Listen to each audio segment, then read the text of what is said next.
Hi there, I'm Siobhan from Natural Animals. I'm very excited that you've got an aromatic herbal hamper. I just wanted to show you how you can use it.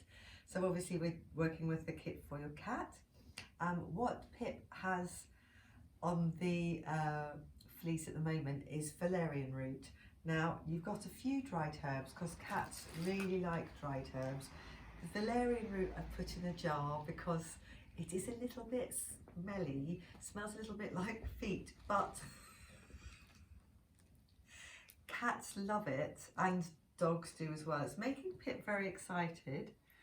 Normally it's quite calming, but she'll interact with it whatever way she likes.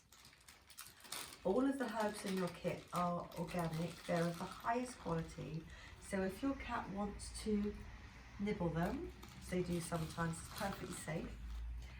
Quite often cats will utilise the aromatics in the herbs by rolling in them and crushing them and getting the smell on their fur. So you've got different things in your cat kit, but I'd start off with the dried herbs. Cats can be a little bit suspicious, and if you start off with things that smell really strong, they might decide you're trying to, do something weird and poison them, and they might just run out of the room. So start with the... Is that nice, Pip? And basically what you're doing, you're going to offer a selection of herbs, hydrosols, and essential oil inhalers. Now, I'll talk to you more about essential oils in a minute, with cats particularly. And now you can see she's moved on to the catnip. Some cats use catnip to calm down. Some use them to get a euphoric feeling. So as you can see, Pip's interacting. I've put 4 types of dried herb down, some valerian root over here, catnip, and down there we have rosebuds, and here we have German chamomile. Okay, so we've put down 4 different types of herbs for Pip to select from.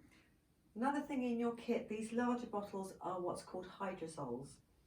They are pure hydrosols. They are created when essential oil is produced. They are completely safe for cats. You could actually drink them yourself. They're organic, they're very pure. But what you can do is shake a few drops down on your blanket. And I'd say leave the bottle close by so you can remember which one is which. And then if your cat would like to move towards them and roll in them or smell them, then he or she can, and if they don't have to. Okay? Oops. There we go. Hey, Pip. Good girl. So I'll leave that one there.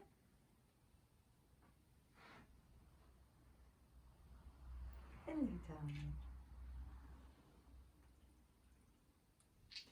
And also you can shake drops into your hand.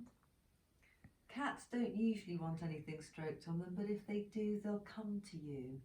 Don't ever try to use any of these extracts in a forceful way. You can just offer them by hand, make them available, and your animal will move towards them if they want to interact with them. So I'm just going to shake a few more drops there. Now I just saw her little tongue come out. And a little bit of, with cats you can kind of look out for this sort of squinty, soft-eyed blinking. It doesn't mean it's too strong, it means they're working with the aromatics. And here we have essential oil inhalers. These are glass, they're not full bottles of oil. Now, essential oils and cats, there's a lot of information and misinformation on the internet about this. Never apply essential oils topically to a cat, because what will happen is they will groom it off and they cannot process essential oils, so they will get kidney damage. Okay, it's a black and white thing, just don't apply them. These are inhalers, so all you need to do is take the lid off. They're very strong, you don't need to rush right up to your cat. Just very...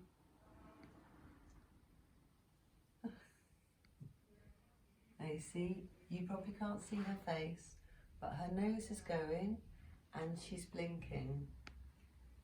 So I'm just going to leave it there. So good girl. There you go. So this is Ginger. She's very popular with cats. And you see the way she's looking at it.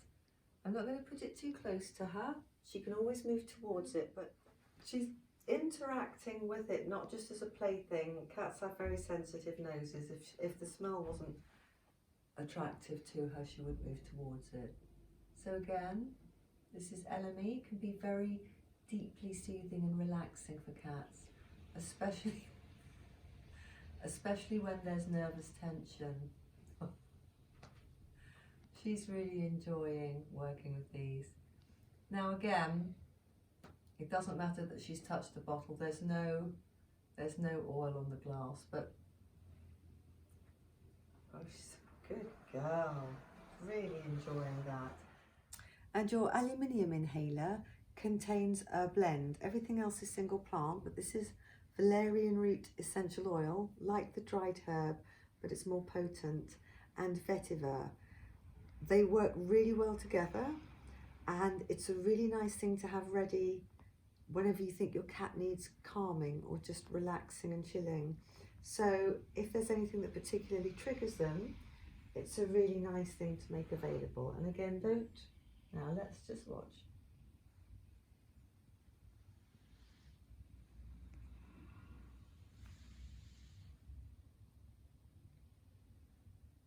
That's a good girl, Pip. That's a good girl. Now, can you see the soft blinking? That soft blinking you just saw is a sign that she's working with the oils. So anytime you think she might need calming, your cat, you can just either offer it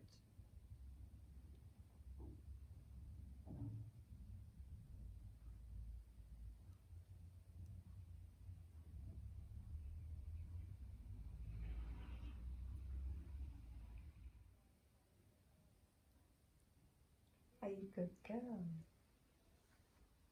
Hey.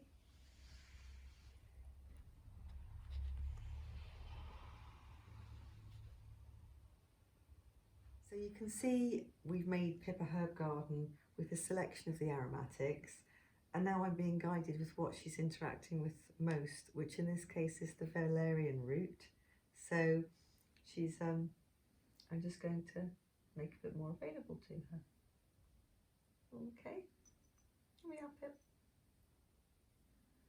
And then you can just leave her be and just let her enjoy and do, interact however she wants to with it. The dried root is really nice to leave out. You can shake drops of the hydrosols onto a little toy or a sock or an area of carpet if you want to make them available when you're out. And the essential oil inhalers, I'd say just use them when you're around so that you can remove them if she has any aversion to them.